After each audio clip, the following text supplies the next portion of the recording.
और मैं बिलीव करता हूं खुदा आज आपको बहुत बरकत देगा। आमीन।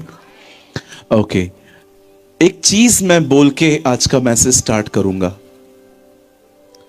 आइए, मैं यहां खड़ा हूं, यहां देखिए। आप में से बहुत लोग हंसने में कंजूस क्यों हैं? हाँ जी, पास्टर हो क्या? मैं से बहुत से लोगों को जानता हूं, देख रहा हूं कल से, उनको हंसी आती है पर वो रोक देते। कई ये बाजू वाले को हंसना जरूरी है, ऐसे बोलो जैसे मैं, ऐसे जैसे मैं बोल रहा हूं, हंसना जरूरी है।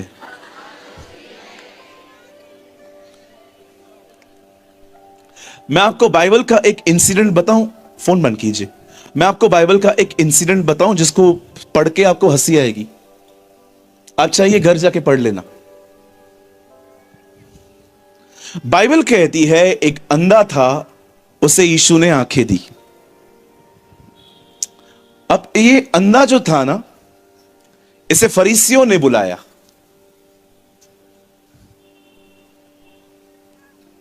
और फरीसियों ने उससे पूछा, तेरी आंखें कैसे खुली? वो कहता है, यीशु नामक व्यक्ति ने खोली है। अब ये नाम सुन के वो भड़क गए। आप कितने भी नाम ले लो, लोगों को कुछ प्रॉब्लम नहीं होता। ये नाम लोगे ना, उनके अंदर का भूत झांकता है। वो भड़क गए। ए ऐसे बोलते हैं, ए मत बोल, हम जानते हैं वो पापी है। वो अंधा क्या ब्यूटीफुल आंसर देता है, बोलता है पापी है क्या है वो तुम समझो, मुझे एक ही बात पता है, मैं अंधा था अब मैं देखने लगा हूं।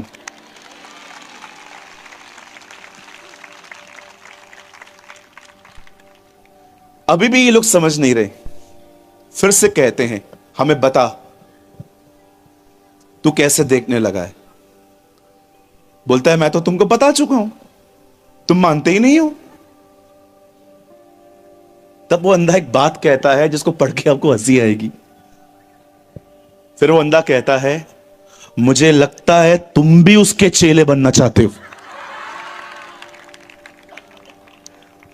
आप जानते हो खुदा ने आपके लिए ऐसे भी इंसिडेंट्स रखे हैं बाइबल के अंदर जो आपको हंसा सकते हैं।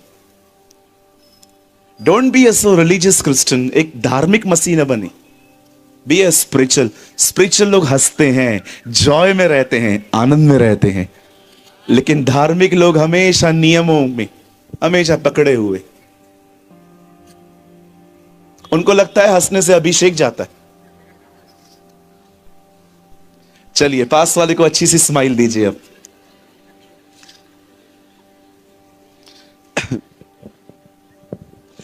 क्या आप सब तैयार हैं? चेक 1 2 3। आवाज खराब हो रहा है आपका। चेक। हालेलुया। ओके, हम मैसेज को 10 से 15 मिनट के बाद स्टार्ट करेंगे। इससे पहले मैं आपसे कुछ बात करना चाहता हूं। आइए सामने देखिए।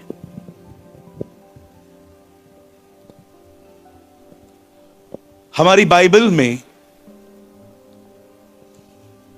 बहुत सारे युद्धों का जिक्र है। हमारी बाइबल में बहुत सारे युद्धों का जिक्र है। कोई भी युद्ध जो बाइबल में लिखा गया है, वो किसी भी व्यक्ति ने अपनी मर्जी से नहीं लिखा। परमेश्वर ने उन लोगों को प्रेरणा दी कि इस युद्ध के बारे में लिखो। और मैं आप में से हर एक को कहना चाहता हूं, हर युद्ध में से आप कुछ सीख सकते हो। Because all are inspired by the holy spirit. क्योंकि सारे युद्ध पवित्र आत्मा की प्रेरणा से लिखे गए हैं। आप जानते हैं, जब कोई राजा पुराने नियम में लड़ने जाता था तो वो किस तरह जाता था?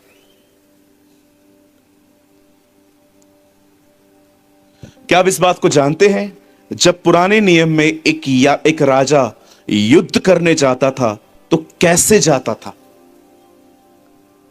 अगर आप नहीं जानते तो आज आपको जानने का एक मौका है।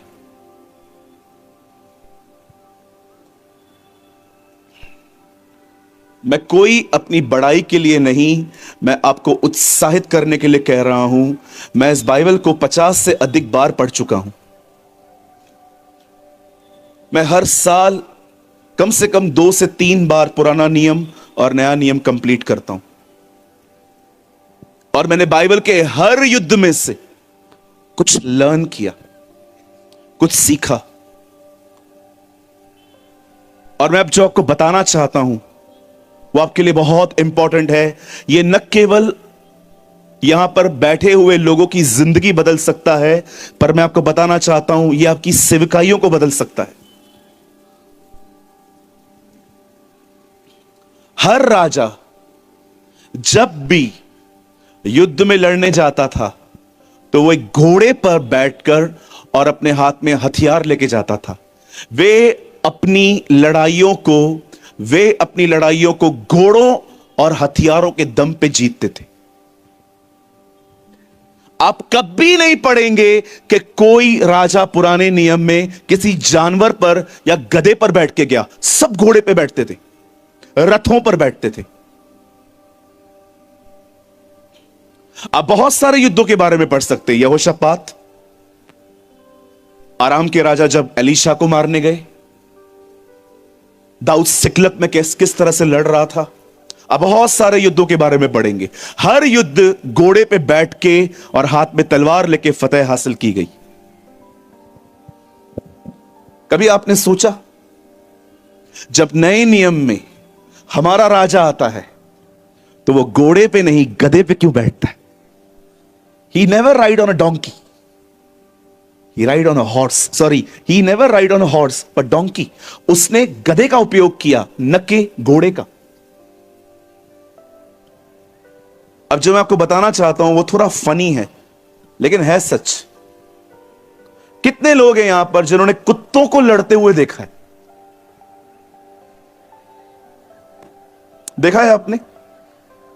जब कोई कुत्ता दूसरे कुत्ते की एरिया से निकलता है ना तो उसको मार खा के निकलना पड़ता है। एक बार मैं बालकनी से नीचे खड़ा देख रहा था तो आपस में इनका गैंग वॉर हो रहा था।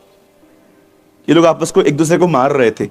तब मैंने देखा कि एक्चुअली वो आपस में नहीं लड़ रहे थे, वो एक अनजान कुत्ते को मार रहे थे कि तू अपनी एरिया में आया कैसे।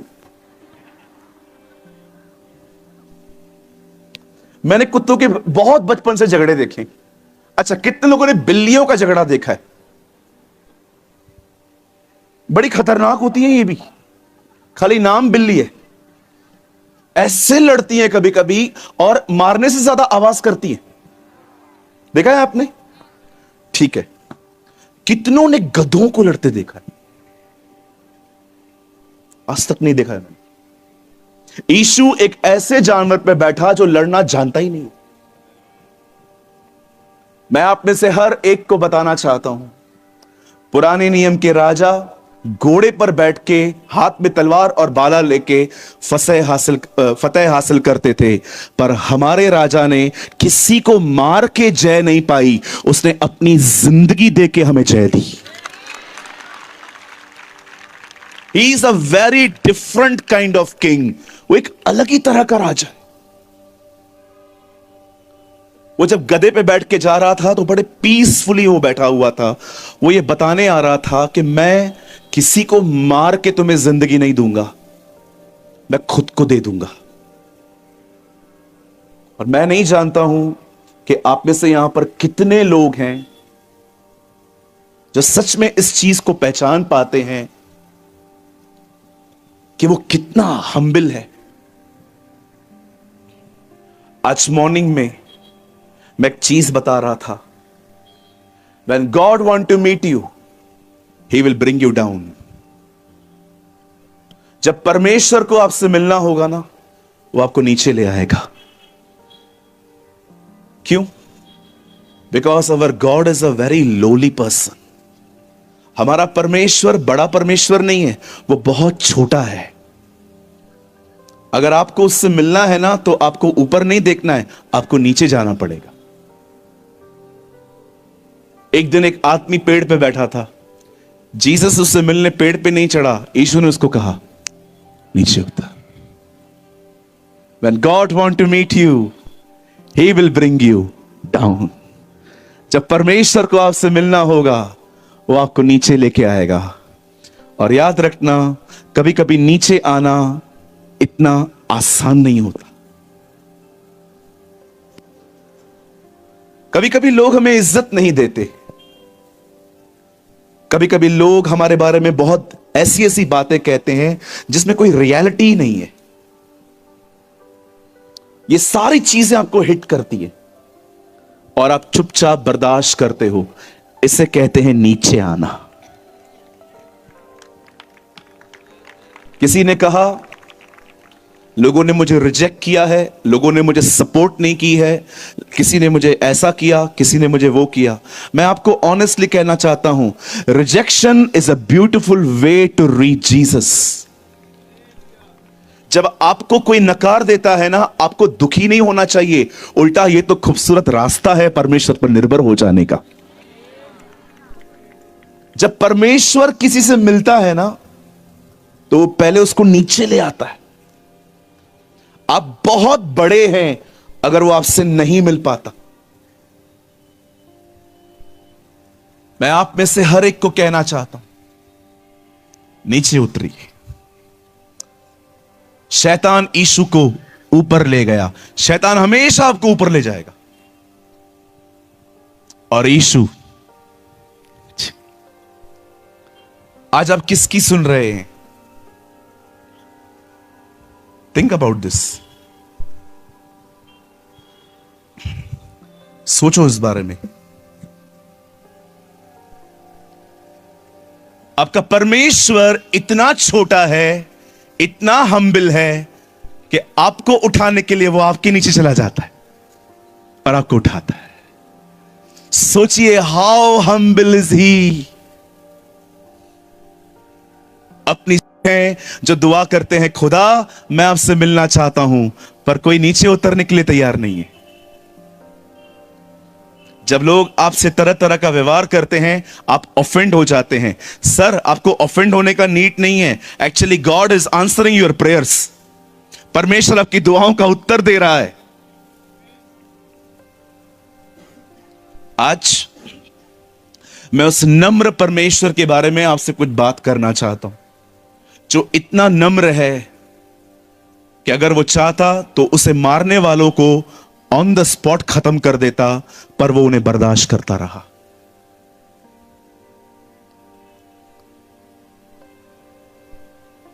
किसी ने कहा, कमजोर मारता है, ताकतवर माफ करता है। यू नो, खुदा की बादशाहत बहुत डिफरेंट है। हम सोचते हैं जो मारता है वो ताकतवर है। खुदा के राज्य में, परमेश्वर की बादशाहत में, कमजोर मारता है, स्ट्रांग माफ कर देता है।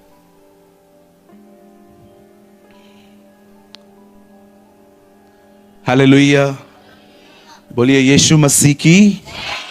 आज मैं उस नम्र खुदा के बारे में आने वाला सिर्फ 1 घंटा मैं आपसे बात करूंगा, शायद उससे भी कम। I don't believe in a long messages. मैं लंबा मैसेज प्रीच करने में बिलीव नहीं करता हूं। मुझे लगता है जहां पर पवित्र आत्मा में अलाउ करे, हमें वहीं तक बोलना चाहिए। आप ऊपर जाएंगे ना, आपको ऐसे बहुत सारे प्रॉफिट्स मिलेंगे जिन्होंने बाइबल में सिर्फ 2 अध्याय लिखे थे, हबक्कू, सपन्या। और पढ़ लो, हाँ, ऊपर मिलेंगे, पूछेंगे मैंने 2 अध्याय लिखे, तूने वो भी नहीं पढ़े थे? मती को तो आप बोल दोगे, भाई 28 अध्याय लिख के गया था, तू कौन पढ़ेगा इतना? सपन्या और हबक्कू को क्या बोलोगे? वो तो आपसे पूछेंगे, भाई खाली 2 अध्याय लिखे, आपने वो भी नहीं पढ़े। हाँ, मैं बिजी थी। आप सब तैयार हैं प्रभु के वचन के लिए? पीछे वाले लोग, कम ऑन, हाथ लाए हैं जी, जरा दिखा दीजिए। डोंट वरी, बड़ा मैसेज नहीं है। धन्य है वे जो छोटा प्रचार करते हैं, वे फिर से बुलाए जाएंगे।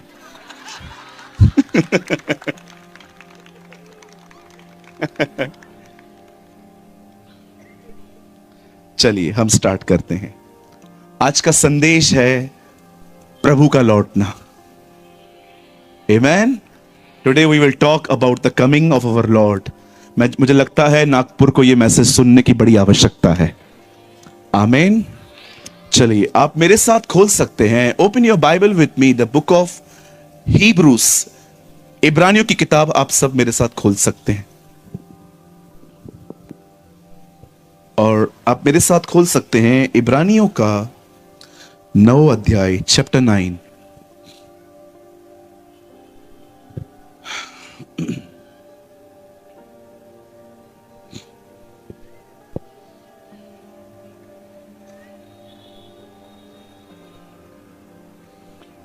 आप सभी खोल लीजिए, मैं आपके लिए कुछ सेकंड्स वेट करता हूं।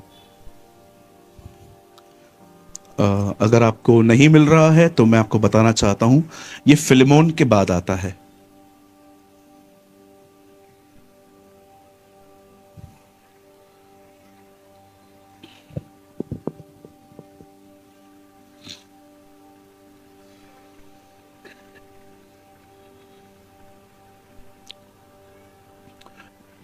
मिल गया जी?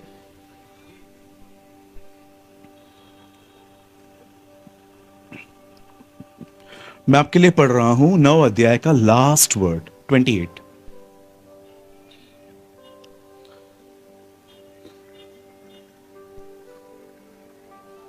Wow, thank you so much. वैसे ही मसीह भी बहुतों के पापों को उठा लेने के लिए एक बार बलिदान हुआ, और जो लोग उस पर उसकी बाट जोते हैं उनके लिए उद्धार के लिए दूसरी बार बिना पाप के दिखाई देगा। So Christ was once offered to bear the sins of many, and unto them they look for him shall he appear the second time without sin unto salvation. आइए, मैं चाहता हूं आप सब सामने देखिए। आप चाहें तो आप अपनी बाइबल को ड्रॉप कर सकते हैं। मैं कोई दूसरा और वचन नहीं खुलवाऊंगा, मैं सिर्फ इसको ही एक्सप्लेन करना चाहता हूं। वचन को शुरू करने से पहले मैं आपको बताना चाहता हूं, यह बाइबल का इकलौता वचन है, एक ही वचन है पूरी बाइबल में जिसमें यीशु के दोनों बार आने के बारे में लिखा है। आप आराम से पढ़ लेना बाद में। फर्स्ट कमिंग जब वो बदन में आया, अब दूसरी बार जब वो बादलों पे आने वाला है। यह बाइबल का एक पहला और आखिरी वचन है जो उसके दोनों बार के बारे में एक ही वचन में बताया गया है। आइए, मैं चाहता हूं आप सब सामने देखिए। Let me explain. सुनिए।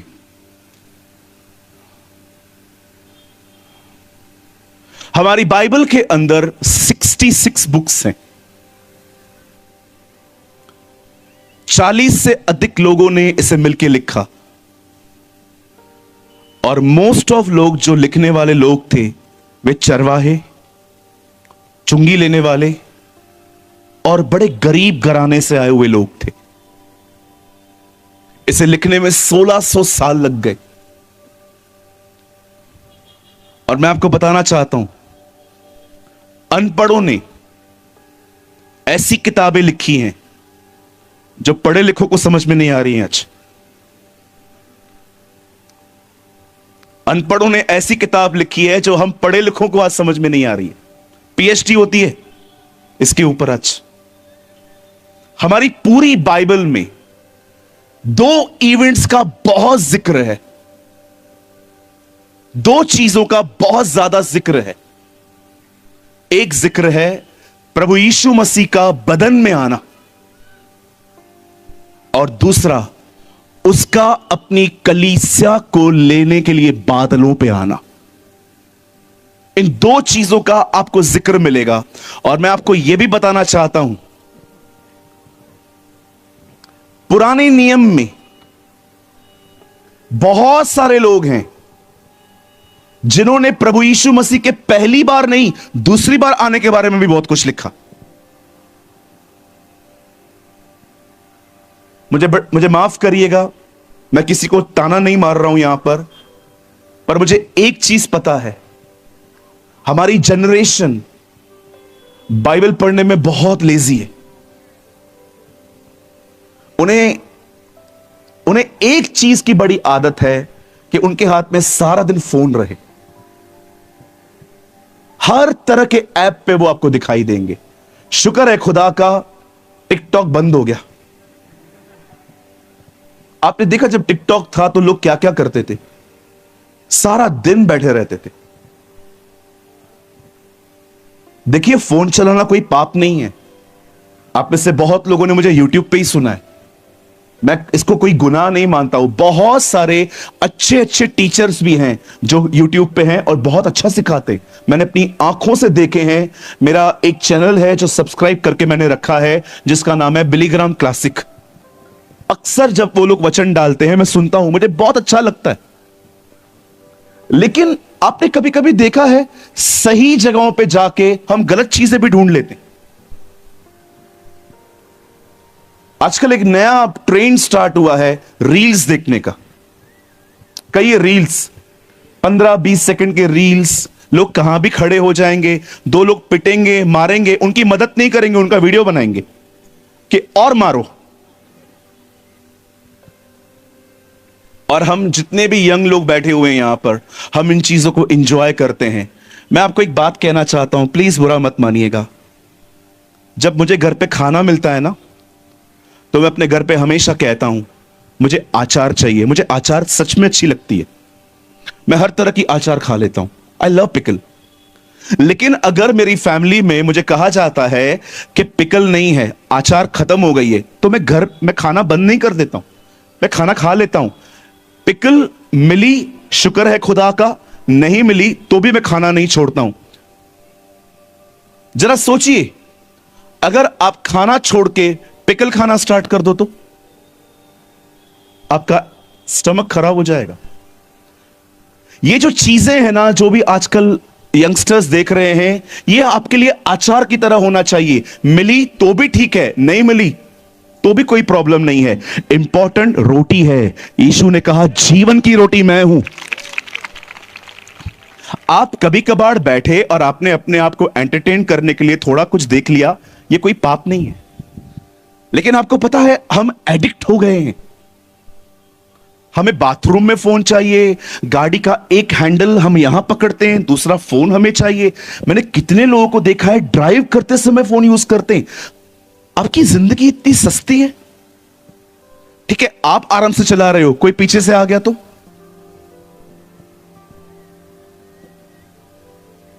मैं आपको इतने एक्सीडेंट दिखा दूं जो फोन के चक्कर में हुए। क्यों आपको पुलिस कहती है हेलमेट पहनो? क्योंकि उनको भी पता है हम बेवकूफ हैं। They know we are fool. हम समझने वालों में से नहीं है। मैं आपसे पूछना चाहता हूं, जितना आप अपने फोन के एप्स को पहचानते हो, उसके अंदर की सारी चीजों को जानते हो, कितने लोग हैं जो बाइबल को पढ़ चुके हैं और उनके हर कैरेक्टर को पहचानते हैं? मैं आपसे पूछना चाहता हूं, आप में से कितने लोग हैं जो मपीबोशेत को पहचानते हैं? आप में से कितने लोग हैं जो जरूबाबेल को पहचानते हैं? आप में से कितने लोग हैं जो यहोशू महायाजक को पहचानते हैं? आप में से कितने लोग हैं, कितनी बहनें हैं जो दबोरा को पहचानती हैं, हन्ना को पहचानती हैं, रेबेका को पहचानती हैं? नहीं, मैं करीना कपूर को जानती हूं। We know Kareena Kapoor, we know ये वो। कितनी बहनें हैं, मैं आपसे पूछना चाहता हूं, जो मरियम को जानती हैं?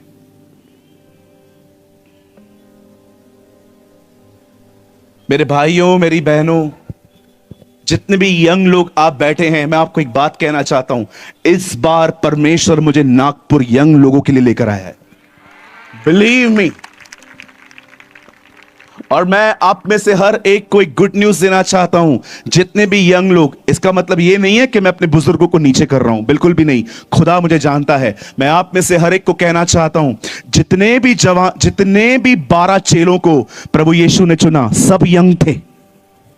All were young. कितनी अमेजिंग बात है, जितनों को भी उसने बुलाया सब यंग थे, सब 30s में लाइफ जी रहे थे। मैं कभी कभी खुदा से कहता हूं, खुदा तूने यंग लोगों को क्यों चुना? चलिए एक काम करिए, ये पेड़ देख रहे हैं, ये पेड़ देख रहे हैं आप लोग जिसपे अंकल ने हाथ रखा है? चलो कोई उठो और इस पेड़ को मोल्ड करके दिखाओ। चलो करके दिखाओ। कौन है यहां पर जिम पे कौन जाता है? कौन है जो छाती जानबूझ के बाहर लेके घूमता रहता है ऐसा? टेल मी, कहां गए सब लोग? जिम वाले किधर हैं सब लोग? भाई अपनी जगह से उठ, इसको ठीक करके दे। ये सीधा है, इसको मोल्ड करके दिखा। नहीं कर सकते आप, लेकिन वो देख रहे हैं मेरे इस कार के पीछे एक और पेड़ है, उसको मैं मोल्ड कर सकता हूं। परमेश्वर यंग लोगों को इसलिए चुनता है क्योंकि उन्हें मोल्ड करना आसान होता है। आप करके दिखाइए और ये स्टेटमेंट निकाल दीजिए आप अपने प्रचारों में से कि परमेश्वर तोड़ता है। परमेश्वर कभी नहीं तोड़ता, वो मोल्ड करता है। हमारा खुदा तोड़े हुओं को बनाता है। He never broke us, he just molded us. वो सिर्फ आपको बैंड करता है अपने लिए, वो कभी नहीं तोड़ता आपको। आप कभी बाइबल में नहीं पढ़ेंगे किसको उसने उठाया और तोड़ दिया, नेवर। उल्टा दाऊद कहता है वो टूटे हृदय को तुच्छ नहीं जानता।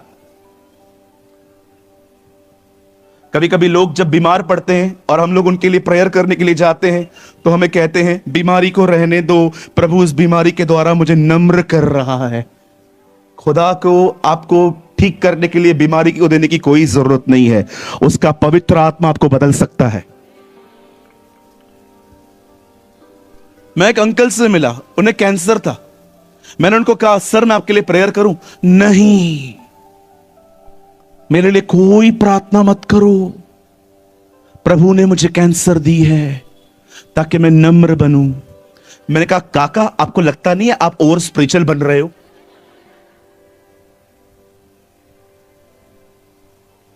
अगर यीशु को आपको बीमारी रखना होता तो वो कभी अपनी पीठ आपके लिए नहीं तोड़वाता। नेवर। नहीं ब्रदर, पॉल भी तो बीमार था, वो तो देखो, पढ़ के देखिए क्या लिखा है, शैतान का दूत मार रहा है, खुदा नहीं। Read it. मैंने एक भाई से पूछा आप बीमार हो? ब्रदर पॉल भी तो बीमार था। पहली बात तो ये बता तू पॉल है? आप पॉल हो? कुछ लोग दूसरों की बुलाहट अपनी बुलाहट रख लेते। एक भाई को एक भाई वहां चला गया जहां बड़ा खतरा था, तो मैंने उसको बोला यार तू क्यों मार खाने जा रहा है? नहीं,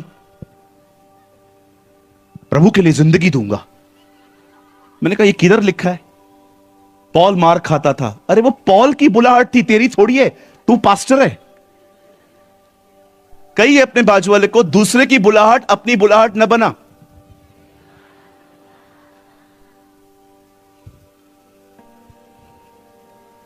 मुझे कॉल आया, ब्रदर आप हमारे पास आएंगे? मुझे पता है वो एरिया खतरनाक है।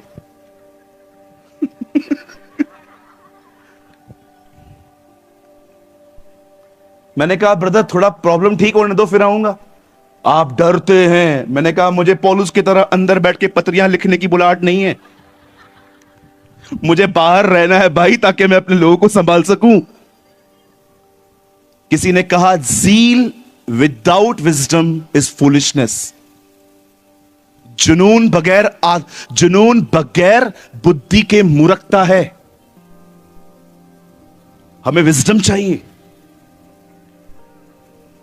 जब परमेश्वर आपको जहां कहीं जाए कहे वहां चले जाया करो। लेकिन अगर आपको अगुवाई नहीं होती है, डोंट गो। पूरी बाइबल में, हमारी पूरी बाइबल में दो बातों का जिक्र बहुत अधिक है। एक हमारे प्रभु का आना और दूसरा उसका बादलों पर आना। अब मैं आपको कुछ एक्सप्लेन करना चाहता हूं। आज से बहुत साल पहले प्रभु हमारे बीच में आए थे। वो हमारे बीच में आया, उसने हमारे बीच में जिंदगी जी। उसका मेन मकसद सिर्फ आपके लिए मरना नहीं था, आपको सिखाना था कि एक व्यक्ति को खुदा के साथ कैसे चलना चाहिए। अगर उसे मरना ही होता, सिर्फ मरना ही होता, तो यह काम तो उससे 6 घंटे में वहां पर पूरा भी कर दिया।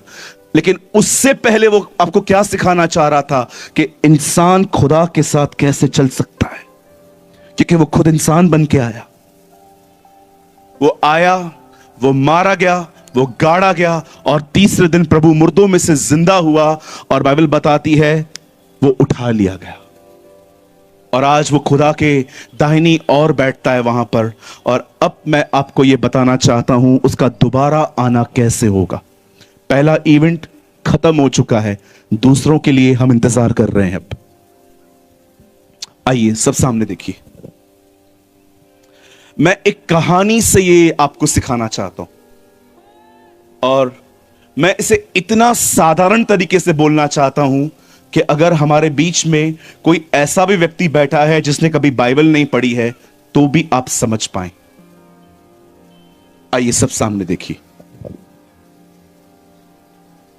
खुदा के पाक कलाम में लिखा है, पुराने नियम में एक व्यक्ति था जिसका नाम था नामान। वो एक सेनापति था, किसी सेना के ऊपर चीफ था।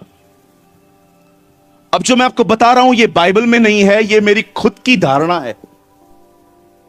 मैं ये बिलीव करता हूं कि एक दिन जब उसके घर के अंदर एक छोटी लड़की उसके कपड़े धो रही थी, तब उसे जरूर कपड़ों में खून लगा हुआ देखा था, और उसने अपनी मालकिन से पूछा कि मालिक के कपड़ों में खून क्यों है।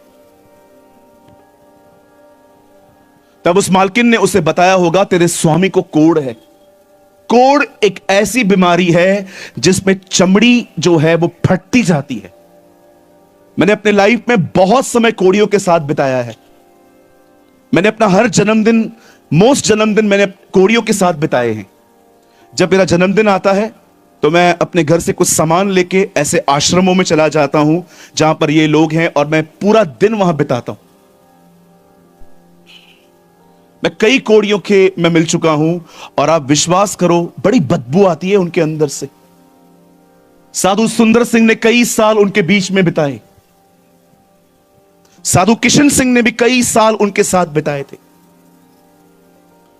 मैं आपको बताना चाहता हूं, जब उसे कहा गया कि मालिक के बदन में से बदबू क्यों आती है, क्या प्रॉब्लम है, तब उसने बताया प्लीज किसको बताना नहीं, उन्हें कोढ़ है। कुछ बीमारियां ऐसी होती हैं जो बताई नहीं जाती, क्योंकि लोगों के पता चलने पर वो कहां ना कहां आपसे घृणा करने लग जाते हैं। आप जानते हैं उस बच्ची ने अपनी मालकिन को क्या कहा, अगर मेरा स्वामी कोढ़ी है तो वो इस तरह क्यों है, इज़राइल में जाए, वहां एक भविष्यवक्ता है एलीशा, उससे प्रार्थना करवाए और खुदा उसे शिफा देगा। जब उसे पता चलता है कि एक प्रॉफिट, कहिए प्रॉफिट, ओके, कितने लोग चाहते हैं मैं प्रॉफिट की थोड़ी मीनिंग बताऊं।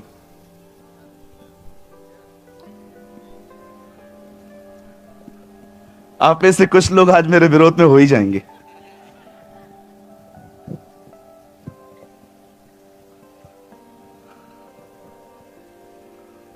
आज का प्रॉफिट लोगों के दिलों से ज्यादा स्कूटर और कार के नंबर रिवील करता है।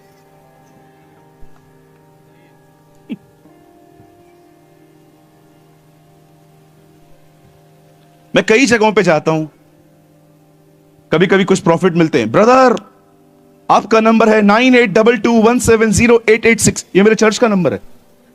ओके, मेरा नहीं है। मुझे एक बात समझ में नहीं आती है, मेरा नंबर मुझे तो पता है, प्रभु इसको क्यों बता रहा है।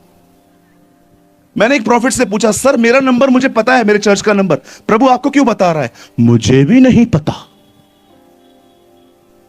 जब पतरस हनन्याह और सफीरा से मिलता है तो वो उन्हें कहता है भूमि इतने में ही बेची थी, बोलते हैं हां। फिर सफीरा आती है, सच में तुम लोगों ने इतनी में बेची थी, हां। तुम लोग झूठ क्यों बोल रहे हो? कितने अमेजिंग थे वो लोग, खुदा के सामने खड़े होके वो लोगों का हार्ट रिवील करते थे, न कि स्कूटर और कार नंबर। और मैं आपको बताना चाहता हूं, आजकल प्रॉफिट बनना एक स्टाइल बन गई है। I am a profit, I am a cool profit. कुछ लोग ऐसे भी हैं, उनको अच्छा लगता है मुझे प्रॉफिट बोलना। मैं सारे प्रॉफिट्स के खिलाफ नहीं हूं। मैं इस दुनिया में ऐसे भी भविष्यवक्ताओं को जानता हूं जिनका वचन सुनने के बाद आप खुदा के करीब चले जाओगे। मैं उनके खिलाफ नहीं हूं, लेकिन सो कॉल्ड प्रॉफिट्स जो हैं, जिनको खुदा ने प्रॉफिट बनाया ही नहीं है, वो किसी और को देख के अपनी दिशा खुद डिसाइड कर लेते हैं, मैं उनकी बात कर रहा हूं। मैं आपको बताना चाहता हूं, बुरा मत मानिएगा, 10 लाख में एक प्रॉफिट बनता है।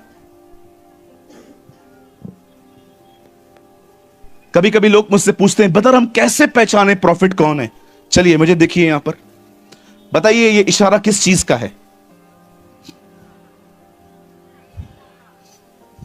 किस चीज का है? चलिए आप भी करिए, और ये करते करते मेरे पीछे कहिए, रियल प्रॉफिट वही है। आप लोग वीआईपी हो क्या? आप लोग भी करो, करो करो, कहिए, रियल प्रॉफिट वही है जो प्रॉफिट के पीछे नहीं है।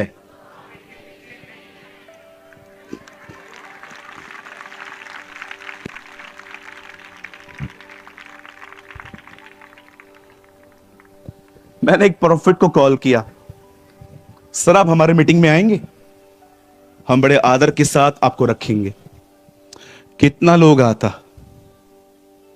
मैंने कहा ज्यादा नहीं है ब्रदर, हम 200-250 लोग हैं। उस टाइम चर्च बहुत छोटी थी मेरी। 200-250? मैंने बोला प्रभु तेरे पास 12 आते थे, मेरे पास तो 15 कलीसिया आए। ये उसके बाद भी सोच रहा है। अच्छा ठीक है, आपके शहर में एयरपोर्ट है? मैंने कहा बिल्कुल है। बॉम्बे भाई?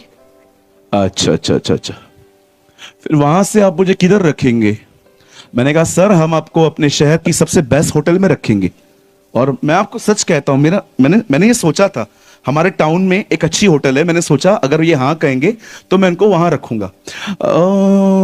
मैं रेडिसन में रहता हूं या ताज में। मेरा मन उधर ही चालू हो गया। 15-20 हजार, 15-25। अच्छा अच्छा ठीक है। उसके बाद आप मुझे होटल में जब लेने के लिए एयरपोर्ट पे आएंगे, मैं आपको मजाक नहीं कर रहा हूं, ये सच है। किस कार में लेने आएंगे? आप विश्वास करो, हमारे पास अल्टो 10 थी, हम खुद भी उसी कार में जाते थे। कभी कभी हमारे पैर भी उसमें नहीं आते थे बरोबर, हम बैठते थे।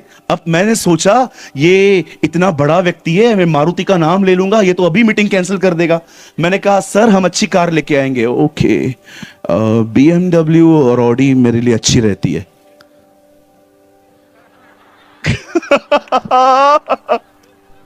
मैंने प्रभु को बोला, प्रभु, मैंने कहा ठीक है, अच्छा चलो फिर कभी बोलना है तो आप बोलो, मैं कभी आऊं। मैंने कहा सर 2 दिन रुकिए, मैं आपको बताऊंगा। मैंने खर्चा बनाया, मुझे ऐसा लग रहा था मैं इसको बुला के कर्जे में आ जाऊंगा। अगले दिन, 2 दिन के बाद उनका कॉल आया, ब्रदर आपने कुछ सोचा? मैंने कहा सर सोचा, हम अफोर्ड नहीं कर सकते आपको। कुछ लोग इतने बड़े हैं, एक गरीब व्यक्ति उनको बुला ही नहीं सकता। They are not a prophets, they are following the prophet. एक सच्चा व्यक्ति बहुत छोटा होता है। कहिए छोटा होता है। यीशु ने कहा तुम पृथ्वी के नमक हो, you are the salt of the earth. बहनों, आपसे अच्छा नमक कौन पहचान सकता है? आप सारा दिन वहां पर रहते हो। चलो मैं आपसे एक सवाल पूछना चाहता हूं, जितनी भी मेरी बहनें यहां बैठी हैं, मैं आपसे एक सवाल पूछना चाहता हूं। टमाटर 200 किलो हो जाते हैं, कांदा कभी कभी 300 रुपए किलो हो जाता है। कभी आपने सोचा है नमक महंगा हो गया? कभी नहीं सुनोगे, हमेशा एक जैसा रहता है। क्या बोलना चाह रहा था प्रभु? सस्ते बनो, अच्छा, कितने लोगों ने देखा है आप एक सब्जी बना लो, टमाटर डाल दो, वो दिखाई देंगे, आलू दिखाई देंगे, नमक कभी नहीं दिखता। अच्छा, अगर वो नहीं है तो 1 सेकंड में पता चल जाएगा वो नहीं है। क्या बोलना चाह रहा था खुदा? काम करके गुम हो जाओ, काम करो और निकलो। तुम्हें अवार्ड के लिए खड़ा नहीं रहना है। मेरा किधर है, मैं इतना काम किया। अरे यू लिव फॉर जॉय, आनंद कर, तेरे काम को छुपाया गया है। यू लिव फॉर जॉय, आपको आनंद करने के लिए छोड़ दिया गया है। कितना महान है। जितने भी लोगों की चीजें यहां पता चलती हैं, आपका प्रतिफल यहां पर क्या है? जस्ट तालियां। रुको, आपके लिए तालियां बजा दी, मिल गया प्रतिफल। ऊपर कुछ नहीं है। जो गुप्त में दे, प्रतिफल उनके लिए है। आप पढ़ के देखिए, जब तेरा दाहिना हाथ करे तो तेरा बायां हाथ न जानने पाए, तब तेरा परमेश्वर जो गुप्त में तुझे देखता है तुझे प्रतिफल देगा। याद रखिए, सुनिए, जो काम आपके यहां पर छुपाए गए हैं वो खुदा के सामने खोले जाएंगे ताकि आपको प्रतिफल मिल सके। कभी भी नमक की तरह बनो, काम करो, निकलो। हालेलुया। कितने लोग मेरी बात समझ रहे हैं? नमक सस्ता होता है जी, नमक गुम हो जाता है। मैंने इतनी बार सब्जी में देखा है, मैं बोलता हूं प्रभु ये टेस्ट देता है लेकिन दिखाई नहीं देता।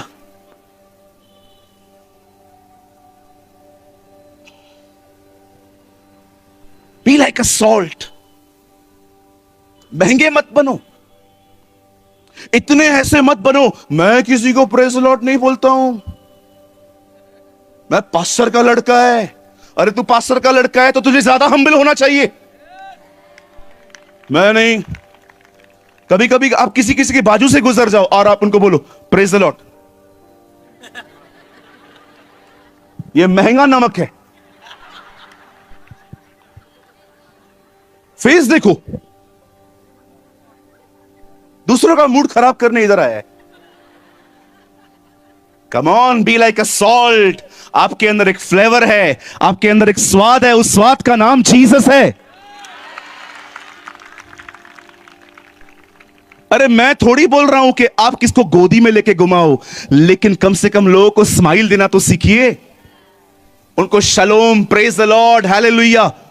मैं नहीं करेगा।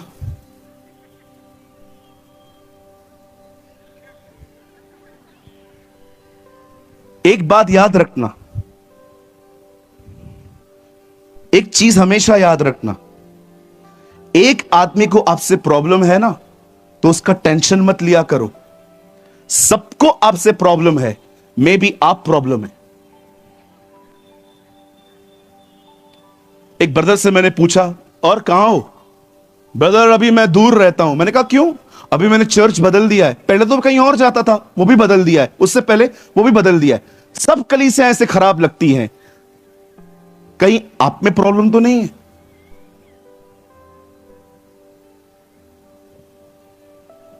नमक बनिए, बी लाइक अ सॉल्ट। सस्ते बनिए। आपको अप्रोच करना इतना डिफिकल्ट नहीं होना चाहिए। कुछ बहनों के दो बहनों के आपस में झगड़े होते हैं ना, महीनों तक कलीसिया में बात नहीं करती हैं। पहले तो ओ किसको बुलाऊं, अनूप जी इधर आइए। पहले ऐसे आती थी, ऐसे। कहां बैठे बहन? मैं वहां नहीं, साथ बैठेंगे, साथ बैठेंगे। ये बैठ गए। अभी कुछ महीनों के बाद, पास्टर जी अपना मुंह उस तरफ रखो।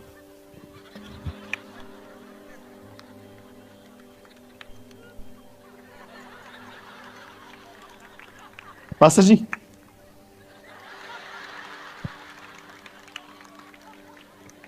अभी ऐसे हो जाओ।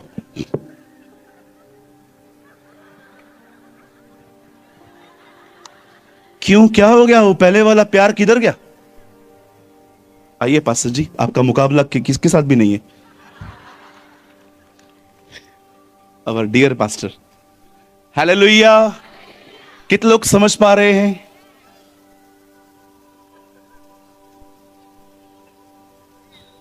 क्या आप ऐसे हैं, आपको अप्रोच करना इजी है?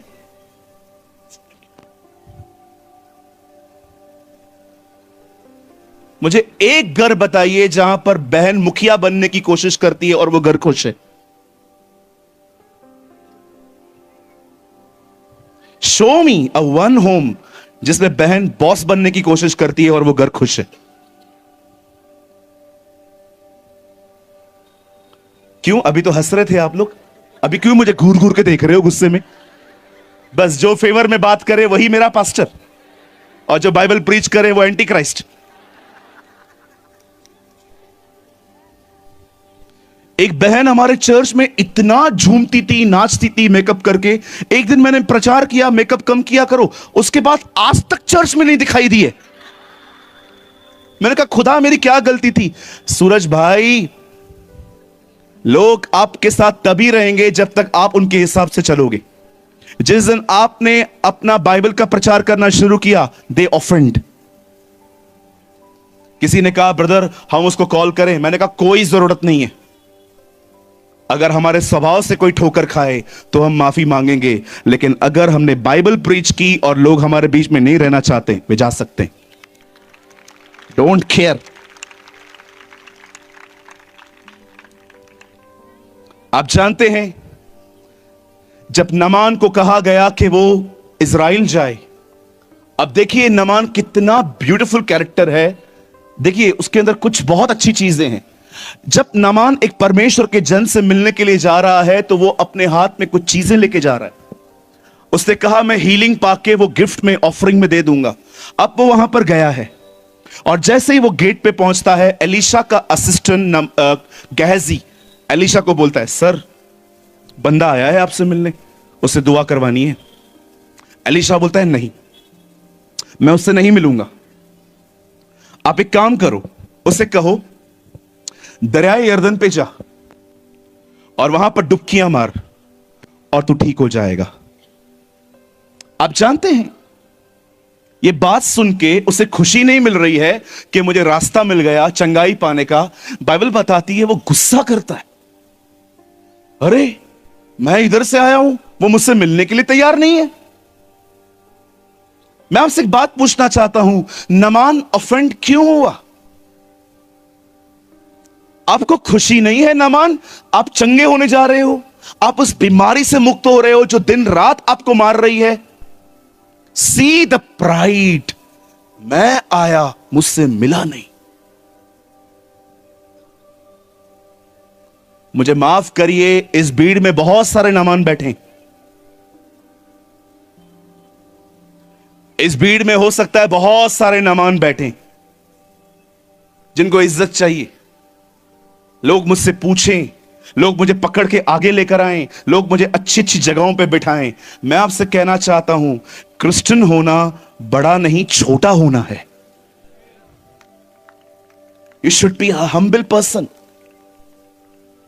मैं आपको प्रभु की नम्रता के बारे में कुछ बताऊं? कितने लोग ये बात जानते हैं, ये दुनिया कौन चला रहा है? जोर से बोलिए, ये दुनिया कौन चला रहा है? कहां है, कहां दिख रहा है वो? दुनिया चलाने वाला गायब है। वो नहीं दिखाता हर जगह कि मैं चला रहा हूं। हाउ हम्बल इज ही, जो दुनिया चला रहा है वो इनविजिबल है, वो क्रेडिट नहीं लेता अपनी। क्या मैं आपको एक खूबसूरत कहानी बताऊं? चलिए,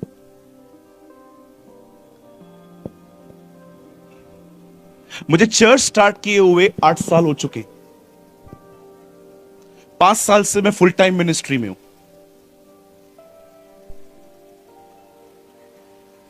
5 साल पहले खुदा ने मुझे कहा काम छोड़। प्रभु जानते हैं, परमेश्वर को मुझे जॉब से बाहर निकालने के लिए प्रभु ने मुझे योना की तरफ पानी में फेंका था। मैं छोड़ने के लिए तैयार ही नहीं था। मुझे लगता था यार अगर मैं छोड़ दूं तो घर कैसे चलेगा? कब तक पिताजी कमाएंगे? कभी तो मुझे भी करना है। और मैं काम छोड़ने के लिए तैयार नहीं था। आखिर खुदा ने मुझे काम छुड़वाया और जो पहली जगह थी, आपने जितने लोगों ने मेरे ओल्ड वीडियोस देखे होंगे, आपने देखा होगा पीछे एक ब्राउन कर्टन होता था पहले, ब्राउन, डार्क ब्राउन, उसके ऊपर से लाइन चलती थी ऐसे लाइट्स की। वो मेरी फर्स्ट चर्च थी। मैं 4 कलीसियां बदल चुका हूं पब्लिक की वजह से।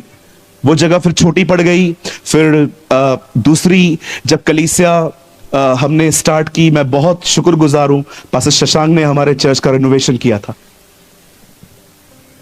वो आए थे मेरे कलीसिया में। उसके बाद हमने 3rd चर्च बदली। विश्वास करो अब ये भी बदल रहे हैं हम लोग, हम बढ़ते जा रहे हैं। ये खुदा का फजल है हमें। और जो पहली चर्च थी ना, वो चर्च बहुत खराब थी, मतलब बहुत डर्ट था वहां पर, कचरा था। एक दिन मैंने खड़े होकर कहा चर्च क्लीन करनी है। 15-16 लोगों ने नाम लिखवा दिए, हम करेंगे। अगले दिन मैं चर्च में आया, मेरा चर्च नया बन चुका था। लाइट साफ की थी, पंखे साफ किए थे, किधर किधर से कचरा निकाला था, सारी चूहों की पार्टी हमने बंद करवाई, सारे काकरोच, चींटियां, सारे मामा मामी, सबको बाहर निकाला हमने। सब वहां पर थे, सबको निकाला। मैं नेक्स्ट डे चर्च में आया, मैंने कहा वाओ क्या चर्च है यार, मैं इन लोगों को अप्रिशिएट करूंगा, इनको गिफ्ट दूंगा, इन्होंने काम किया। कुल 16 लोग थे। मैंने किसी को बोल दिया मुझे नाम लिख के दे दो, मैं अप्रिशिएट करना चाहता हूं। एक संडे को हमने सबको खड़ा किया और सबको अप्रिशिएट किया, पर मैं भूल गया नाम 15 थे, जबकि काम 16 लोगों ने मिलकर किया था। एक दिन मुझे कलीसिया का एक भाई नहीं मिल रहा था और मैंने किसी से पूछा ये कहां है? बोला पता नहीं, फोन नहीं उठा रहा है। मैंने कहा अच्छा ठीक है, ये हफ्ता छोड़ दो, काम रहेगा। अगले हफ्ते भी वो हमें दिखाई नहीं दिया। अब थोड़ा हमें ठनका, हमने उसके घर पे कॉल किया। मैंने इसको कॉल किया, मैंने कहा भाई आप हो किधर? घर पे ही हूं ब्रदर। मैंने कहा घर पे फिर भी नहीं आ रहा है, मुझे लगा तू बाहर गया होगा। नहीं नहीं मैं घर पे ही हूं। मैंने एक हफ्ता और वेट किया, तीसरे हफ्ते भी वो नहीं आया। 3 संडे, 21 दिन वो चर्च मिसिंग करके घर पे बैठा था। आखिर मैं मीटिंग पूरी करके, मैं स्ट्रेस में था, पता नहीं क्या हो गया, इतना अच्छा भाई है, और मैं वहां पर चला गया। घर पे गया, टीवी में टेनिस देख रहा था बैठ के। मैंने कहा क्या बात है, आप चर्च नहीं आए? नहीं मैं थोड़ा बिजी था, मैं अभी आया हूं। और हमारी भाभी वहां खड़ी थी, मतलब हमारी बहन, उनकी वाइफ। मैंने उनसे इशारों में पूछा, बोलती है मुझे भी नहीं बता रहा है। मैंने साइड में लेके जाके मैंने कहा भाभी सब ठीक है, पता नहीं क्या हो गया है, मुझे भी मना कर रहे हैं कि चर्च नहीं जाएंगे। मैंने कहा अच्छा। फिर मैं सामने से बैठ गया। मैंने कहा क्या हुआ तुझे? क्या होगा? कुछ तो हुआ होगा ना? नहीं क्या क्या क्या? आ क्यों नहीं रहा है? आऊंगा, थोड़ा बिजी हूं। मैंने कहा नहीं 3 हफ्ते कोई बिजी नहीं रहता है, तू आया क्यों नहीं? नहीं नहीं मैं बता ही नहीं रहा है। आखिर लास्ट में जाते जाते मैंने उससे फिर से कहा तू आना, और जाते जाते मुझे कह रहा है हाँ मैं आऊंगा लेकिन कोई किसी का नहीं है। ओह समथिंग अब इसके मुंह से निकली। मैंने उसका हाथ पकड़ा, मैंने कहा तूने मुझे ताना क्यों मारा? बता क्या बात है, बता क्या बात है, बता क्या बात है। बाद में मुझे पता चला 16वां यही था। कितनी अमेजिंग बात है, किसी का नाम नहीं हुआ तो चर्च छोड़ दी। ये आज की जनरेशन है, नाम के लिए काम करते हैं। अरे कितने लोग हैं अपने खुदा को फॉलो करते हैं, दुनिया बनाने वाला गायब है।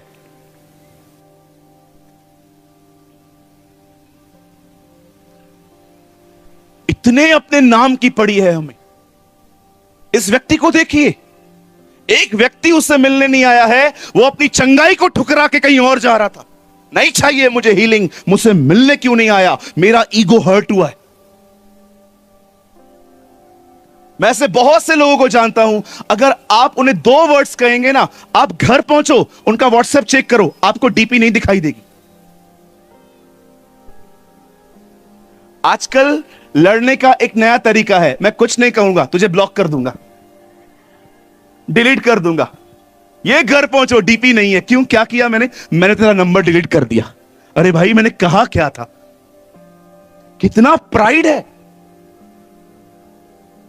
एक बंदा मेरे सामने आके बैठा, बोलता है प्रभु का वचन ये कहता है, आप क्या कहते हो? मैंने कहा ये ऐसा लिखा है। फिर उसने अपना एक्सप्लेन किया, तब उसको समझ में आ गया कि मैंने उसे वो बताया है जो उसे नहीं पता था। और पता है, बदले में उसने ये नहीं कहा थैंक यू, आपने वो चीज भर दी जो मुझे मिस थी।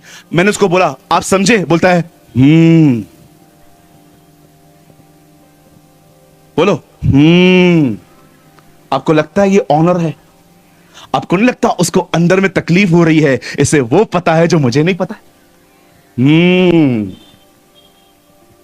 मैंने कहा यार कितना घमंड है, कोई तुम्हें सिखा रहा है, तुम उसको थैंक यू नहीं बोल रहे हो।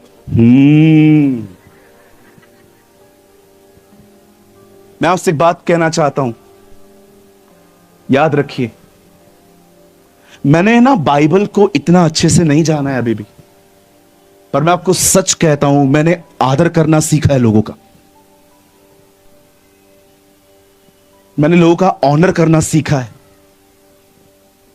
इतने बुजुर्ग पास्टर हैं इस भारत में जो मेरे लिए उपवास करते हैं। आज मैं आपको लिस्ट दे सकता हूं, कर्नाटका, उड़ीसा, मुंबई, इवन नागपुर में भी बहुत से ऐसे पास्टर्स मैं आपको दिखाता हूं कि जो उपवास में जब रहते हैं ना, इतना फजल है मेरे ऊपर कि वो मेरा नाम लेके दुआ करते। मैंने अपने लाइफ में अपने बुजुर्गों का आदर कमाया है। पता है ये आदर क्यों कमाया? क्योंकि जब वो मुझसे मिले ना, मैंने उनका आदर किया। मैं आपको कहना चाहता हूं मेरे भाइयों, मेरी बहनों, क्या फायदा उस व्यक्ति का जिसको प्रकाशित वाक्य पूरा समझ में आता है लेकिन वो बदतमीज है? अरे क्या फायदा उस व्यक्ति का जो पूरा यहेजकल समझ लेता है लेकिन आपको प्रेज द लॉर्ड भी ना बोले? नहीं चाहिए ऐसी क्रिश्चियनिटी। हमें ऐसी क्रिश्चियनिटी चाहिए जो यीशु मसीह की तरह भिखारियों को भी सुसमाचार बताया जाए। देखा आपने जीसस को? बिरतुमाई नाम का एक भिखारी, यीशु मसीह उसके साथ बैठ के बात कर रहा था। कितने लोग हैं ऐसे? We have a full of informations but not the character of God. हम झुकने के लिए तैयार नहीं है। नमान को देखिए, he offend।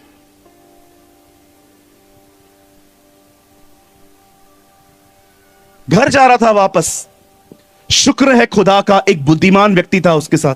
उसने उसको बताया यार तू गुस्सा क्यों कर रहा है? उसने गलत क्या बोला तुझे? ठंडा हो गया वहां पर, डुबकियां लगा के आया, डुबकियां लगा के एलीशा के पास आया। एलीशा को कहता है सर ये मैं आपके लिए लेकर आया हूं। एलीशा कहता है यहोवा के जीवन की सौगंध मैं तुझसे कुछ नहीं लूंगा। लेकिन वहां पर एक व्यक्ति था, जब एलीशा ने रिजेक्ट किया, वो पीछे से जाके बोलता है sir sir sir sir sir एक मिनट, हमारे पास कुछ स्टूडेंट्स हैं, वो बाइबल को पढ़ते रहते हैं, वो बड़े गरीब हैं, आप चाहो तो उनके लिए दे सकते हो मुझे। सब अपने हाथों में लेकर अपने घर जाता है और सब रख के साधु की तरह एलीशा के सामने खड़ा हो जाता है। कुछ नहीं किया है मैंने। एलीशा उससे पूछता है गहजी कहां गए थे? इधर ही था। क्या ये समय सोना, चांदी, गाय, बैल, जैतून, दास दासियां लेने का था? एलीशा अपनी आत्मा में जान गया कि गहजी कहां गया था। जैसे यीशु मसीह जान गया था लाजर मर चुका है। यीशु को किसने नहीं बताया था कि लाजर मर गया है? वो अपनी आत्मा में जान गया था। इसलिए उसने कहा चलो हमारा दोस्त, हमारा मित्र मर गया है। एलीशा जान गया अपनी आत्मा में कि गहजी कहां था। तब वो उसे कहता है क्या ये समय सोना, चांदी और इन चीजों को लेने का था?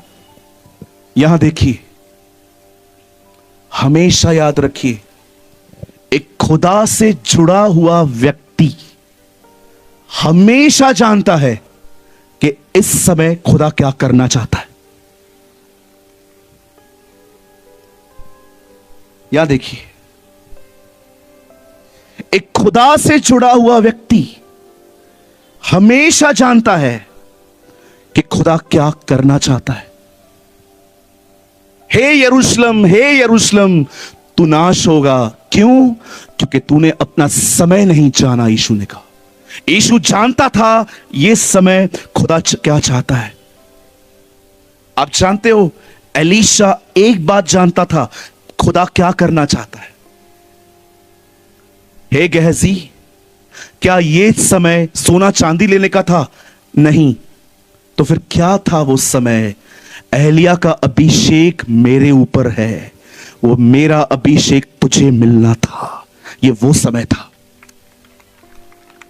आप जानते हैं, एक व्यक्ति को एलीशा की अनॉइंटिंग मिलने वाली थी, पर उससे बदले में कोड़ मिला। पता है क्यों? क्योंकि वो परमेश्वर के समय में वो कर रहा था जो नहीं करना था।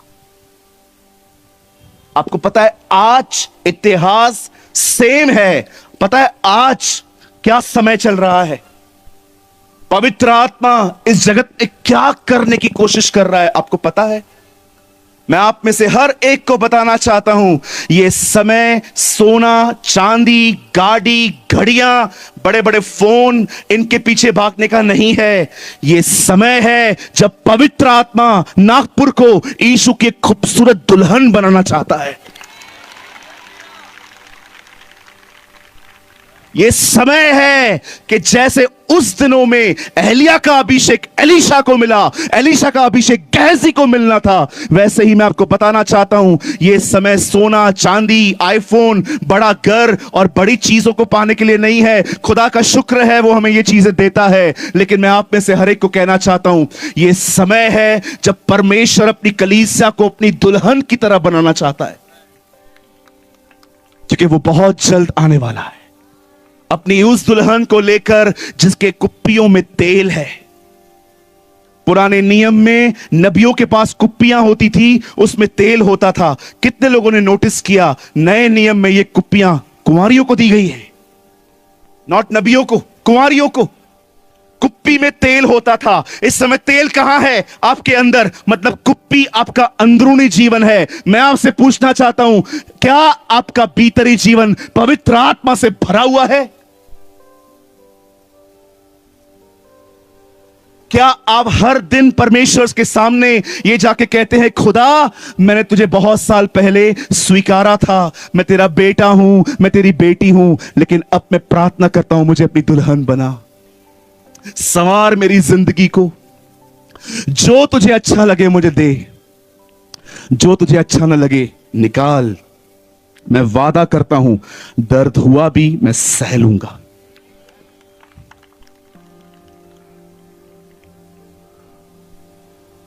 मेरे भाइयों, मेरी बहनों, लर्न टू सरेंडर।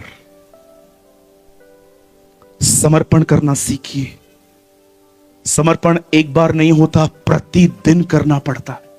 प्रतिदिन अपने जीवन के बारे में खुदा से बात करनी पड़ती है। खुदा, मेरे अंदर प्राइड है, मेरे अंदर झूठ बोलने की आदत है, मैं खुदा पैसे लेके लोगों को लौटाता नहीं हूं, मुझे निकाल इन बातों से, मैं नहीं निकल पा रहा हूं, पर मैं तेरे सामने अपनी जिंदगी खोल के रख देता हूं, मुझ पर दया कर। ऐसे लोगों को वो दुल्हन बनाता है। जब परमेश्वर ने आदम को हवा दी तो खुदा ने उसका नाम कभी भी हवा नहीं रखा था, खुदा ने उसका नाम रखा था सहायक। आदम के कामों में वो हमेशा बाहर रहकर उसके कामों में उसकी मदद करती थी। वैसे ही नए नियम में खुदा ने आपको पवित्र आत्मा दिया है, और जानते हो उसे पवित्र आत्मा को क्या नाम दिया है? सहायक। लेकिन अब वो आपके बाहर नहीं रहता है, वो आपके अंदर रहता है, ताकि आपको अंदर से मजबूत करे।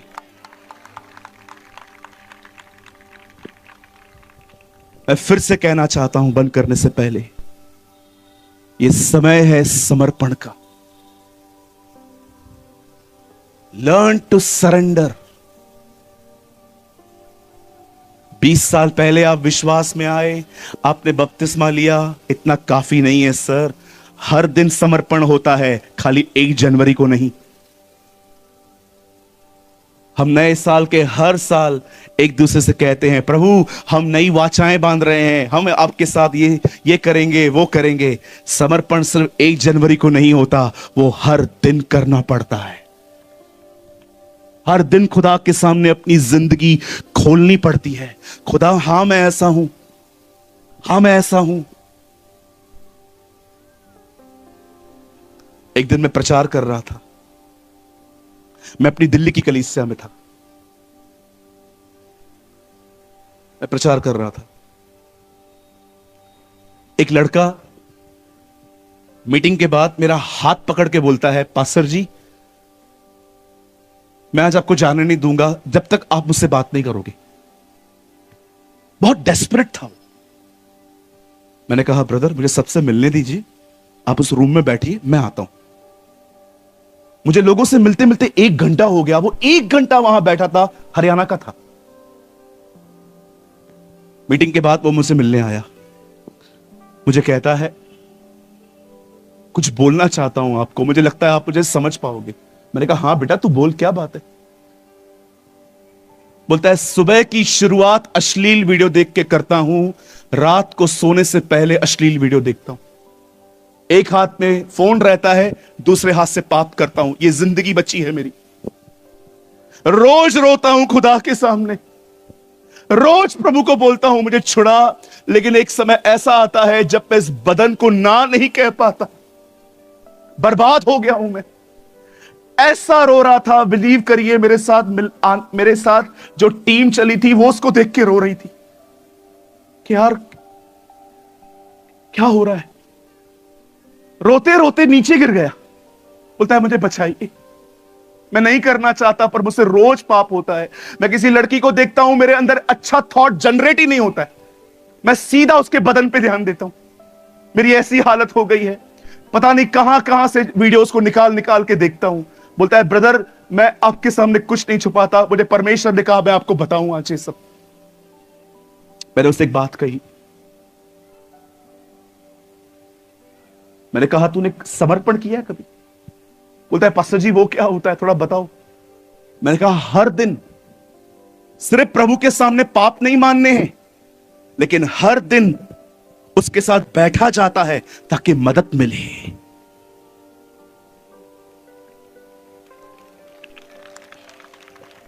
पता है समर्पण को लोग क्या कहते हैं आजकल? पाप मान के चले जाते, कुछ नहीं मिलेगा, सिर्फ आपने अपना मन हल्का किया है। बाइबल बताती है, धर्मी यहोवा के आंगनों में बसता है। सहायता सिर्फ पाप मानने से नहीं मिलती है, खुदा के साथ समय बिताना पड़ता है। खुदा, मैं चाहता हूं यहां से बाहर निकलना, इसीलिए मैं आपके साथ बैठा हूं ताकि मुझे आज के लिए आप अनुग्रह दें। मैंने उस लड़के को कहा, तू क्या करता है? बोलता है, मैं अपना रोज पाप मानता हूं ब्रदर। मैंने कहा, पाप मानने के बाद वहां बैठ, खुदा के साथ समय बिता, बाइबल पढ़, प्रार्थना कर। उसके बाद भी पाप हो जाता है ना, परेशान मत होना, फिर भी रोज जाके बैठा कर।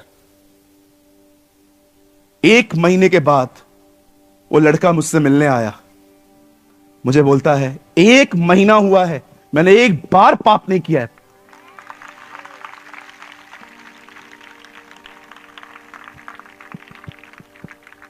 आज 6 महीने हो गए हैं उस लड़के को, उस गुनाह से आजाद हुआ है। चर्च के अंदर लोग आते हैं ना, उनको उत्साहित करता है, बोलता है यीशु प्रभु है, उसने मुझे बचाया है। मुझे उस दिन कह रहा था, पास्टर जी मुझे बपतिस्मा कब दोगे? मैंने कहा, जल्दी दूंगा मैं तुझे। Learn to surrender. समर्पण सिर्फ पाप मानना नहीं होता, वो खुदा के साथ समय बिताना होता है। जब आप परमेश्वर के साथ समय बिताएंगे ना, मैं आपको बताना चाहता हूं, खुदा के साथ समय बिताते बिताते चीजें एक्सचेंज होती हैं। आप जानते हो, यीशु ने हमारी बीमारी उठाई, हमें चंगाई दी, अशांति उठाई, शांति दे दी। उसने हमारे गुनाह उठाए, अपनी धार्मिकता दे दी। एक दिन मैं प्रचार कर रहा था, यीशु ने तुम्हारे लिए पूरा पूरा स्ट्रेस निकाला है, पूरा स्ट्रेस उससे तुम्हारा ले लिया है, टेंशन। एक भाई मुझे बोलता है, ब्रदर ये बात आपने बड़ी गलत कही, यीशु ने हमारा स्ट्रेस नहीं उठाया है। मैंने कहा, बता स्ट्रेस होता कहां है? बोला, यहां पर। मैंने कहा, यीशु जिस जगह पे मरा उस जगह का नाम क्या है? खोपड़ी।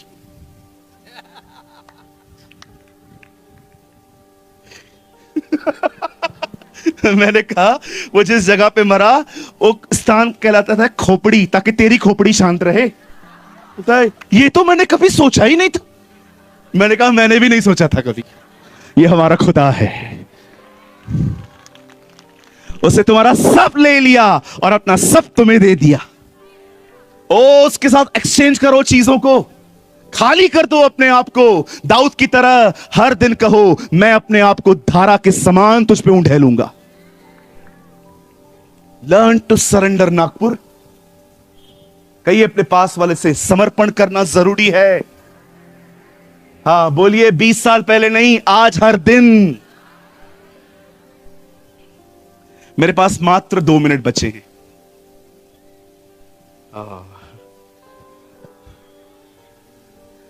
कितने लोगों ने इस वचन को पढ़ा है? जो प्रतिदिन अपना क्रूस न उठाए वो मेरा चेला नहीं हो सकता। कभी कभी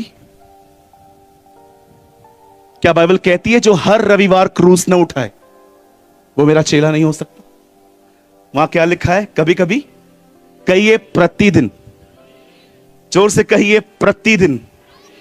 हाँ, जो लोग नहीं कह रहे हैं कहिए प्रतिदिन। यीशु ने कहा क्रूस कभी कभी उठाना है, प्रतिदिन।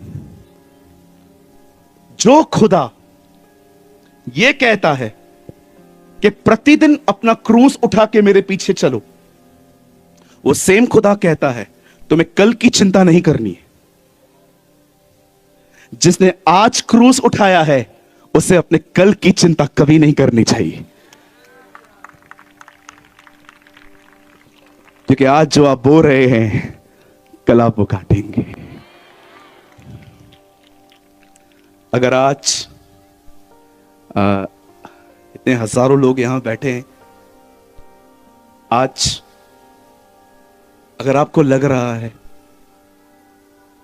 ब्रदर प्रेमानी ये मीटिंग है ना खुदा ने मेरे लिए ऑर्गेनाइज की है, अगर आपको लग रहा है ना ये वचन मेरे लिए था, यस ब्रदर ये मैं हूं, उस दुल्हन बनने की सीजन में मैं दुनिया के पीछे एक ऐसी की तरह भाग रहा हूं, लेकिन आज कुछ समझ में आया है कहां लौटना है, कहां समर्पण करना है।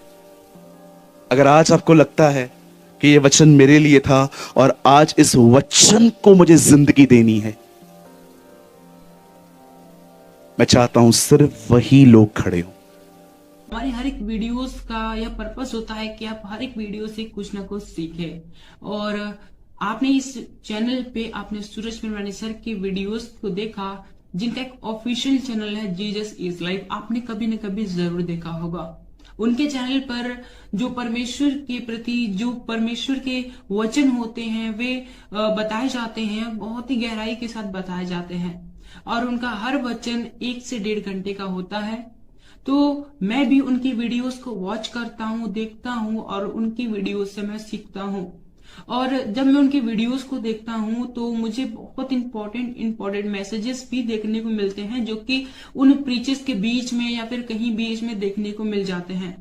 तो मैंने सोचा कि उनके वीडियोस से जो इम्पोर्टेंट मैसेजेस हैं मैं आपके साथ शेयर करूं, जो कि 20 मिनट 30 मिनट के होंगे। मैं उनकी 1.5 घंटे 1 घंटे की वीडियोस में से 20 से 30 मिनट की जो इम्पोर्टेंट मैसेज वाली सीरीज है मैं आपके साथ शेयर करता हूं। तो आई होप आपको ये सीरीज अच्छे लगते होंगे, आप इनसे कुछ ना कुछ सीखते होंगे। मैं नहीं कहता कि सूरज पेरवानी सर के 1.5 घंटे की वीडियोस में केवल 20 से 30 मिनट ही इंपॉर्टेंट मैसेज होता है। मैं केवल इतना कहना चाहता हूं कि उनका हर एक वर्ड जो परमेश्वर की ओर से होता है बहुत इंपॉर्टेंट है और हमारे जीवन में रोल प्ले करता है। लेकिन हम उन बहुत ही सारे के सारे पॉइंट्स इंपॉर्टेंट है, बट उनसे भी ज्यादा इंपॉर्टेंट जो पॉइंट होता है मैं आपके साथ शेयर करता हूं, और आप इस चैनल पे उन वीडियोस को देखते हो। आप चाहो तो मेरे चैनल पे जाकर इस चैनल पे जाकर काफी सारे वीडियोस देख सकते हो, जो कि सूरज पेरवानी सर के मैसेजेस हैं, जो परमपिता परमेश्वर के वचन हैं, आपको वहां पर देखने को मिल जाएंगे, और बहुत ही गहराई के साथ सूरज पेरवानी सर ने आपके साथ शेयर किया है।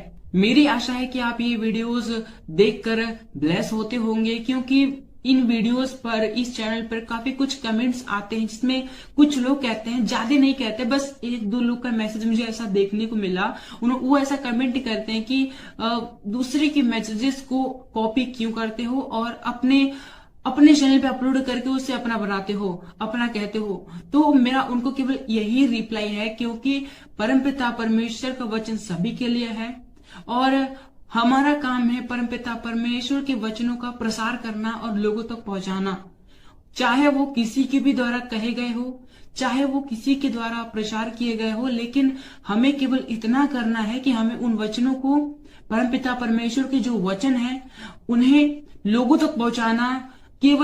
हमारा केवल यही उद्देश्य है कि परमपिता परमेश्वर का वचनों का किसी न किसी तरीके से प्रचार होना चाहिए।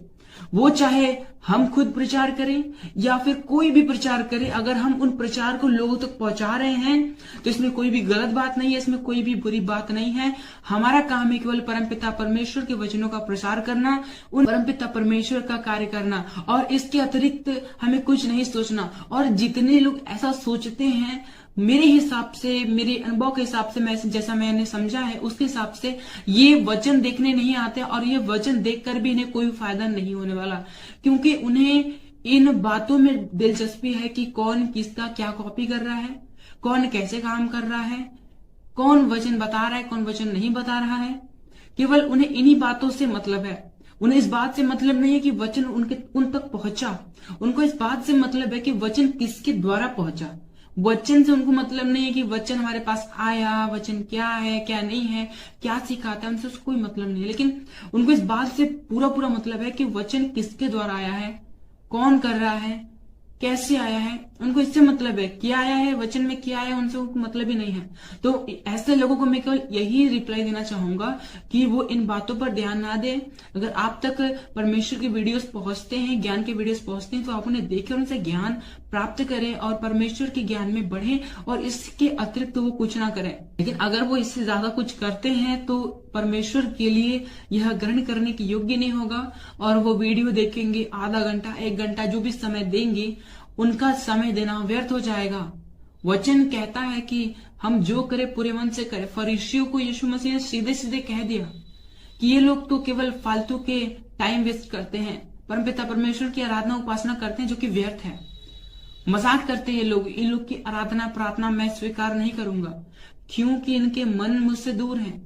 ये आते तो मेरे पास हैं, लेकिन इनका मन, इनकी सोच, इनका जो हृदय है वो मुझसे दूर है। और परमपिता परमेश्वर ने कहा मन से दीन बनो, मन के शुद्ध बनो। मन हर जगह परमपिता परमेश्वर ने मन को प्राथमिकता दी है।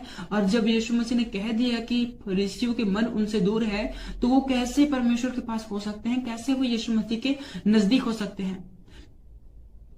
इसलिए अगर हमें परमपिता परमेश्वर की उपस्थिति में चलना है, परमपिता परमेश्वर के कार्य को करना है, तो हमें इन बातों पर ध्यान नहीं देना, कौन क्या कर रहा है, कैसे कर रहा है, क्या कर रहा है, इस बात पे ध्यान नहीं देना। हमें इस बात पे ध्यान देना है कि वचन क्या है, वचन क्यों है, वचन कैसे है, मेरे जीवन में वचन कैसे लागू होगा। अगर ये वचन मेरे पास पहुंचा है तो मैं इन वचनों पर कैसे चल सकता हूँ, और अगर मैं नहीं चल सकता तो क्यों नहीं चल सकता। फिर जाकर इन सभी रीजंस को दूर करो, और जब रीजंस दूर हो जाएंगे तो फिर आप परमपिता परमेश्वर के वचन में ऑटोमेटिकली ही ग्रोथ करोगे, ऑटोमेटिकली ही बढ़ते जाओगे, और इसमें कोई भी गलत बात नहीं है। सो आई होप आपने इस वीडियो के शेयर किए जाने के पर्पस को आपने समझा होगा। तो आज की वीडियो को हम यहीं तक रखते हैं, मिलते हैं नेक्स्ट वीडियो में। आप सभी को जय मसीह की, प्रेज़ द लॉर्ड।